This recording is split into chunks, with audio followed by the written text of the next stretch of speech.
말버릇을 고치면 운명이 변한다. 죽는 소리를 자주 하면 죽을 일만 생긴다. 젊었을 때 아무리 덕을 쌓아놨어도 입이 가벼운 사람은 나이가 들수록 불운이 겹쳐서 발생한다고 합니다. 말의 영향력은 전자파보다 무려 33배나 강력하다고 합니다. 남에게 하지 말아야 할 말을 해버리면 우리도 모르는 사이 운이 줄줄 새어나가는 걸 아셔야 합니다. 하지만 기분이 좋거나 술만 마시면 자신의 과거 얘기를 서슴없이 하는 분들이 있습니다. 마음은 후련할 겁니다. 하지만 운도 함께 줄줄 새어나가는 걸 깨달아야 합니다. 특히 나이가 들수록 말년복은 어느 것보다 중요한 재산입니다. 그래서 이번 영상에서는 말년복을 위해 남에게 절대 말하면 안 되는 5가지 말을 알려드리려고 합니다. 영상을 끝까지 시청하신다면 여러분에게 들어오는 말년복을 꼭 붙잡아 남은 인생을 행복하게 보낼 수 있을 거라 확신합니다. 구독과 좋아요로 책 곁에 두고 해도 작은 운을 보내주시면 감사하겠습니다. 지금부터 시작합니다. 첫 번째, 돈에 대한 이야기는 하지 마라. 절대 말하면 안 되는 2가지가 있다.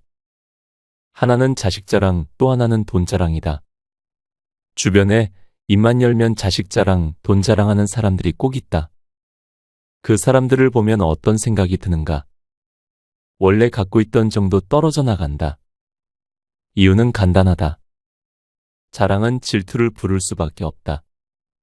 특히 친한 친구일수록 돈 자랑은 더 조심해야 한다. 친한 친구였는데 세월이 흘러서 나보다 더 금전적으로 여유 있다고 엄청 잘난 척을 하더라고요. 그 순간 평생 친구는 없다고 느꼈어요. 말 한마디에 사람을 잃을 수 있다. 다시 말해서 내가 여태까지 쌓아온 운을 스스로 걷어차버리는 격이 된다. 혹시 진짜 내가 금전적으로 여유가 있다면 꼭 이렇게 행동하라. 여유를 보여줘라. 사람들에게 돈을 보여주는 것이 아니라 여유를 보여줘야 한다. 진정으로 여유가 있는 사람은 돈 이야기를 하지 않아도 자연스럽게 여유가 몸에 스며들어 스며나온다. 나의 작은 습관들에서 기품이 드러나는 것이다. 다시 말하지만 돈은 있어도 없는 척, 알아도 모르는 척을 해야 한다. 그렇지 않으면 나도 모르는 사이 모아놓은 운이 술술 새어나간다. 2번째, 과거에 있었던 일을 말하지 마라. 나이가 들었는데 옛날 이야기 밖에 가진 것이 없을 때 당신은 쓸쓸해진다. 사람 중에 유독 자신의 삶만 더 불쌍하다고 여기는 사람이 있다. 그래서 남들이 무슨 말을 할라치면 그건 세 발의 피라는 식으로 남의 얘기를 자르고 자기가 겪은 고초만 이야기를 한다. 그래서 자기가 가장 어려움을 극복하고 살아왔다고 하면서 자신을 연민한다. 거기서 얘기가 마무리되면 그나마 다행인데 이런 사람 대부분은 자기의 연민을 무기로 삼아 상대를 겁박하기도 한다. 자기만한 아픔이 또 어디 있냐며 연민을 장사하듯 내두르는 것이다. 보기 민망하다. 남보다 더 어려운 역경을 딛고 살았으면 그것으로 됐다. 그것을 마치 무슨 훈장이라도 되는 양버젓이 내걸고 상대를 오히려 약자로 취급하려는 모양새는 썩 보기 안 좋다. 사람은 나름대로의 생이 있다. 같은 조건이나 같은 환경으로 살지 못하기 때문에 삶은 그 다양성만큼이나 개별적인 차이를 갖는다. 그런데 자기만이 최고의 아픔이고 역전의 용사인 척 행세하는 것은 꼴불견이다. 자신은 한없이 이해받아야 하고 자신은 누구보다 위로의 대상이라고 여기는 것도 자만의 일종이다. 특별함은 누구에게나 있는 것이지 자기만의 전유물이 아니다. 그럼에도 자기의 연민에 쌓여서 남이 겪은 고통은 하찮게 생각하는 것이 안타깝다. 그런 사람은 보기보다 자기 주장이 강하다. 고집이 세며 자기 연민을 그 어떤 자랑거리 이상으로 생각해서 남에게 정신적인 강요를 하는 것이다. 내가 이렇게 살아왔는데 나를 왜 대접하지 않느냐는 식이다. 마치 자신이 음치인 줄 모르고 합창을 하면서 괴성을 지르는 것과 같다. 자기 삶이 소중하고 아름답다면 타인의 생도 그러하리라 인정해야 한다. 나만 힘겹게 인생사를 살아왔다는 자부심 내지 연민을 가진다면 타인과 공동체 의식을 갖기가 수월치 않은 사람이다. 환경을 탓하기 전에 누구나 생에 부여받는 희로애락의 크기는 일정하다고 생각된다. 다만 그것을 어떻게 분배하고 살아가느냐가 인생의 관건이 되는 것일 테다. 그러니 자기만 억울하고 자기만 상처가 크고 아프다고 여기는 것은 그만큼 기쁨과 즐거움에 적은 분배를 했다는 우매함을 드러내는 꼴이다. 이러한 것은 성숙하지 못한 유아기적 발상의 전환이다. 세 번째, 카더라는 절대 말하지 마라. 수다를 이용해서 남을 씹는 사람이 간혹 있다. 그것은 불확실한 사실을 카더라로 옮기는 바이러스 같은 통신원이 있다는 말이다. 주변에 보면 꼭 그런 사람 한둘이 있다. 그런 사람과 섞여서 수다를 떨고 나면 찜찜하다. 분명 카더라 통신원이 다른 곳에서 좋지 않은 말을 마치 이스트를 넣은 빵처럼 부풀려서 옮기기 때문이다. 혹여 내가 그런 담당을 하고 있지는 않은지 살필 일이다. 누구나 말을 하기를 좋아한다. 더구나 새로운 소식을 먼저 전하고자 하는 욕심도 있다. 그런 때일수록 신중해야 한다. 사실 여부를 파악하고 그것이 어떠한 관념을 가진 것인지 알아야 하고 남에게 어떻게 들릴지 생각해야 한다. 말은 내가 하는 말이 다가 아니라 다른 사람이 듣는 말이 중요하다. 그래서 말을 하는 사람이 더욱 중요하다고 아리스토텔레스는 말했다. 말의 내용도 중요하지만 말하는 사람이 중요하다는 것이다. 말하는 사람은 말에 영향력을 가진다. 그 사람의 인격을 반영하기 때문이다. 그러므로 나는 주로 어떠한 말을 하는 사람인가? 어떻게 비치는 사람인가 자문이 필요하다. 그리고 그러한 자문의 카더라 통신원은 아닌지 깊이 생각해야 한다. 나는 근거가 없거나 부족한 사실도 남에게 말하는 사람인지 아니면 확실하고 좋은 뉴스를 전하는 사람인지 이번 기회에 자신을 성찰하기 바란다. 사람은 남을 통해서 자기 모습을 보기도 한다. 그래서인지 자신과 대면하기를 피하는 경우가 많다. 자기 모습에 실망하기 때문이다. 하지만 가끔은 자기 모습과 대면해서 자랑스럽고 당당하기를 바란다. 그러려면 쓸데없이 카더라 통신원이 되지 말아야 한다. 건강한 수다와 해로운 수다를 구분하는 일은 매우 중요하다. 낭비로 보일 정도의 건강한 수다는 괜찮다. 하지만 불확실한 사실을 덧입혀서 옮기는 바이러스 같은 말은 남을 해치고 결국 자신에게 해를 미친다. 건강한 수다가 아닌 바에야 카더라라는 말은 전파하지 말자. 사람이 없어 보인다. 불확실한 사실을 가지고 다니면 추레한 것이다. 네 번째, 걱정을 가장한 비난을 하지 마라. 우리 나이쯤 되면 노후 걱정을 화두로 내세울 때가 많다. 그러면 자기는 노후 걱정이 없다며 그런 걱정을 하는 사람을 무척이나 걱정해주는 척하면서 비난을 하는 경우다. 자기는 문제를 해결했으니 남의 문제에 대해서 연민을 갖는다는 식이다. 하지만 내가 보기엔 경제적 해결은 했는지 모르나 정신적 노후를 전혀 대비하지 못한 모습이다. 언제 철이 드나 할 정도로 말을 던져놓고 어떻게든 봉합하려고 아등바등하는 것을 보면 안타깝기 그지없다. 그리고 건강 문제에 관해서도 마찬가지다. 서로 어떤 식으로 건강을 유지하는지 설왕설래하는데 자기는 아무런 걱정 없이 건강하다고 한다. 그런 사람이 얼마 전에 감기로 되게 고생을 한 것을 알만한 사람은 다 아는데도 말이다. 아무리 말이 고파도 그렇다 할 말 안 할 말을 마구 해가며 감나라 대추나라 하는 것은 현명하게 사는 일이 아니다. 그리고 은근슬쩍 걱정을 해주는 척하면서 상대를 비난하는 것은 치졸하기까지 하다. 상대를 낮춰 자신을 올리는 수법은 가장 비열하게 자기를 알리는 일이다. 하수끼리는 통할지 몰라도 고수가 보기엔 아직 멀었다는 것을 안다. 자기 일에는 소원하면서 남의 일을 걱정해주는 척 은근히 비난을 일삼는 사람 말이다.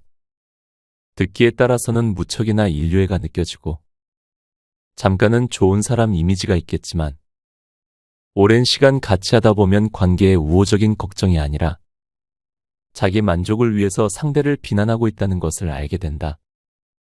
말을 하는 사람은 답을 알고 얘기하는 것이 대부분이다. 생각해보라, 답답해서 말하는 것이지. 답을 구하려고 말을 꺼내는 사람은 거의 없는 것이다. 그러니 남을 걱정해주는 척하며 은근히 비난할 생각을 하지 마라. 차라리 가만히 듣고 고개만 끄덕여주는 것이 답답한 속사정을 말하는 사람에게는 더 큰 위안이 된다. 괜히 나서서 이러쿵저러쿵 말도 안 되는 말로 위안이나 격려를 하려고 덤비지 마라. 5번째, 바른말이라도 잔소리로 들린다. 어느 날은 이런 말을 하는 것이다. 며느리가 외국에서 온 사람이라 한국 문화에 익숙하지 않고 잘 몰라서 실수도 하고 그런단다. 하지만 절대로 대놓고 가르치지 않는다는 것이다. 자기는 며느리한테 잘잘못을 그 자리에서 말로 하지 않고 문자를 보낸다는 것이다. 얼굴 맞대고 좋지 않은 말을 하면 서로가 불편하게 될 수도 있으니 차라리 문자로 이러이러할 때는 어떻게 하는 것이 좋다고 말한다는 것이다. 그래야 서로 감정적이지 않고 이성적으로 문제를 풀어간다는 것이다. 듣고 보니 100번 맞는 말이다. 아무리 좋은 말도 면전에서 이러쿵 저러쿵 하다 보면 마음이 상하게 되어 있다. 본인 말대로 며느리가 말대꾸를 할 수도 있고 자기가 지나친 잔소리를 할 수도 있단다. 맞는 말이 말대꾸고 맞는 말이 잔소리라는 것이다. 그렇다, 틀린 말은 없다. 그래서 옳고 그름으로 서로 자지 주장을 내세우다 보면 가족이라 해도 마음이 편치 않고 볼 때마다 그 앙금이 남아있어 거리감이 생기는 것이다. 그래서 자기는 절대로 말로 가르치거나 알려주지 않고 문자로 한다는 것이다. 나름대로 최선의 방책인 것 같아 현명한 처사로 여겨진다. 우리는 남의 잘못을 급하게 고칠 것을 요구한다. 감정을 쏟아내서 상대방을 어리둥절하게 만들기도 하고 불편하게 만든다. 결국은 자기 잘못을 시인한다고 해도 썩 마음이 내키지 않을 것이다. 지혜롭게 사는 사람은 기다릴 줄 안다. 남을 기다리는 것도 중요하지만 자기 자신에게도 시간을 주고 이성적으로 해결하는 것이다. 그러려면 상대방 앞에서 면박 주지 말고 본인의 생각을 또박또박 적어 보내는 일은 배려고 사랑인 것이다.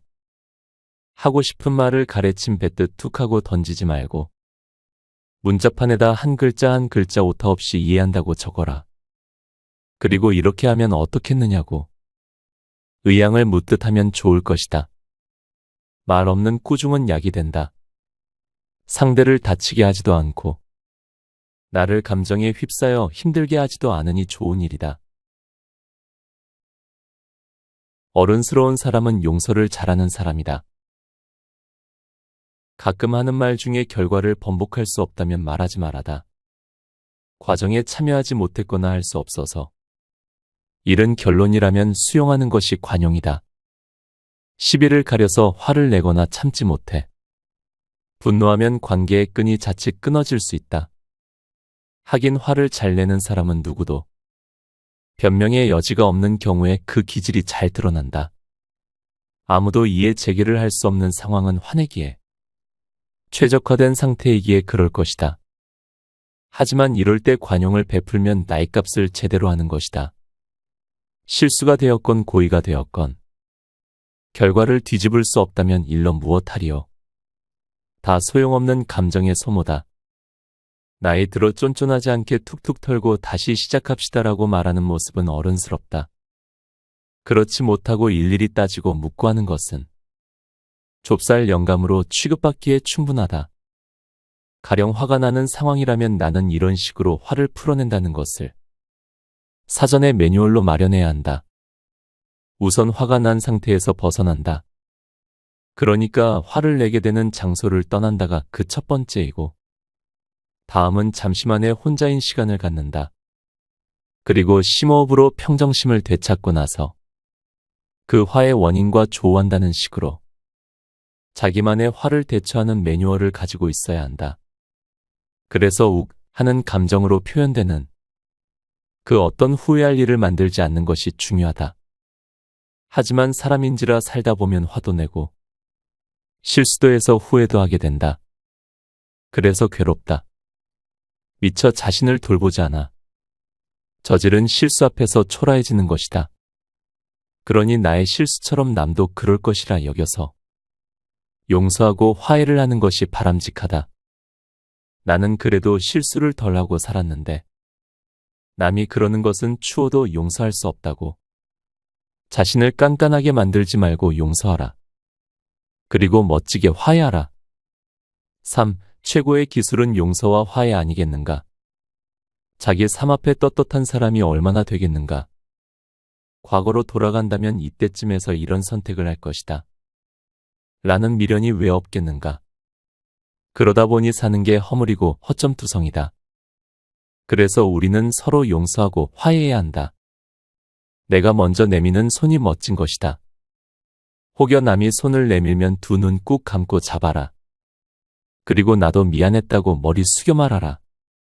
그러면 된다. 사는 게 뭐 있나? 원수처럼 치대고 살 것이 무엇이냐 말이다. 그 사람 저 사람 다 이유가 있고 사정이 있어 그런 것일 게다. 그러니 용서하고 화해하며 지내자. 고맙다고 말해줘서 고마워요. 놀라운 일이 아닐 수 없다. 보통은 불편한 면을 보고는 마주하지 않으려 하는 것이 인지상정일 텐데 그 사람은 그렇지가 않다. 좋은 면이 있으니 단점은 그리 중요하지 않다는 것이다. 단점을 알면 대처가 가능해서 마음 다칠 일도 없다는 것이다. 나는 왜 그 사람이 많은 사람들로부터 호평을 받고 사는지 알게 되는 계기가 되었다. 모난 것도 둥글게 만드는 호의적인 마음으로 살기 때문이었다. 그리고 그 사람은 말을 순화해서 잘한다. 잘 웃으며 스킨십도 적당히 한다. 그 사람 습관 중에는 누가 고맙다고 말하면 그 말을 되받아서 고맙다고 말해줘서 고마워요 라고 꼭 자기도 고맙다는 말을 하는 것이다. 멋지다. 나도 배워야겠다는 생각을 했다. 좋은 것은 얼마든지 훔쳐도 된다. 파블로 피카소가 말했던가? 유능한 예술가는 모방하고 위대한 예술가는 훔친다라고. 우리는 항상 위대한 생각들을 훔치는 것에 대해 부끄러워하지 않았다고 말했다. 같은 말을 해도 사람마다 다르다. 감정과 표현 방법에서 차이가 난다. 좋은 것은 훔쳐서 사용하는 것이다. 나도 고맙다는 말을 들으면 이처럼 말할 것이다. 고맙다고 말해줘서 고마워요 라고. 그리고 싱긋 웃어 주련다. 얼마나 멋진 말인가. 고맙다는 말을 되돌려 줄 수 있다는 것이 사람은 나눌 때 함께하는 것이다. 움켜쥐는 것은 아집의 행태이다. 배울 것이 있는 사람에게는 마다 않고 배워야 한다. 나의 불문 장소 불문이다. 어디에서든지 누구에게 건 배워서 나름대로 사용하는 것이 중요하다. 사람이 가진 단점이 아니라 장점을 보고 사람과 관계한다는 그 사람의 정신을 배워야겠다. 더구나 고맙다고 말해줘서 나도 고마워요 라고 말하는 습관도 멋지다. 훔쳐야겠다. 작가의 말, 수다는 가벼워야 한다. 수다는 솜털보다 가벼워서 남을 해치지 말아야 하며 웃음기가 섞여야 한다. 검은 구름처럼 음습하거나 퇴비처럼 썩는 냄새가 나서는 안 된다. 그리고 수다는 지속적인 미련이 없어야 한다. 그때 그곳에서 소화가 되어야 한다. 즐겁게 연을 날리고 나서 연주를 끊는 것처럼 수다는 조금의 미련도 남기지 말아야 한다. 그리고 수다는 남을 향한 화살이나 독소가 되면 안 된다. 자신이 삼키든 남이 삼키든 순한 물처럼 싱거워야 수다다. 그런 수다는 정신의 보약이다. 마음의 진정제고 나와 남이 하나가 되는 일체의 끈이다. 책 곁에 두고의 짧은 생각. 말버릇이라는 것은 생각보다 우리 삶에 굉장히 큰 영향을 미칩니다. 우리가 어떤 말을 자주 하는지, 어떤 말을 선택하는지는 우리의 사고방식과 태도를 반영하기 때문입니다. 다시 말해, 우리의 말버릇은 우리의 삶의 방향을 결정하는 중요한 요소라고 할 수 있습니다. 그래서 말은 자신이건 남이건 함부로 하면 안 됩니다. 철학자 비트겐슈타인도 말에 대해서 이런 명언을 남겼습니다. 말할 수 있는 것은 분명하게 말하라. 그러나 말할 수 없는 것에 관해서는 침묵해야 한다. 다른 사람과 이야기를 하는 건 건강한 삶을 위해 필요한 부분입니다. 말할 수 있는 건 분명하게 말하는 게 좋습니다. 하지만 남에게 말할 수 없는 것에 대해서는 벙어리가 되어야 합니다. 그렇지 않으면 나에게서 사람들이 멀어질 것이고 그건 결국 다가오는 운도 나에게서 멀어지게 됩니다. 저는 그런 생각이 듭니다. 나이가 들수록 운이 좋은 사람은 확 티가 납니다. 왜냐하면 그 사람의 말에서 운을 느낄 수 있기 때문이죠. 여러분도 이번 영상을 통해 좋은 향기가 남는 시간이었기를 진심으로 바랍니다. 함께 해주셔서 감사합니다. 책, 넌 늙어봤냐 난 젊어봤다를 읽고